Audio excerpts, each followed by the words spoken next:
Oh, nandyan pala kayo.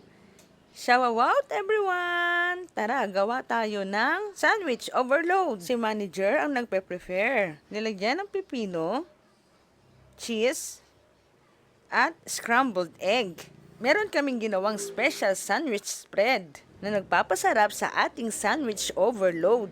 Meron ding fresh tomatoes and fresh lettuce.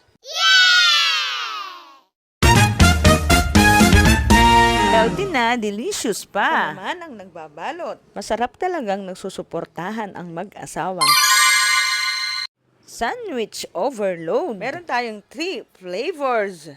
Ham, chicken, and tuna. Explosion in a bite.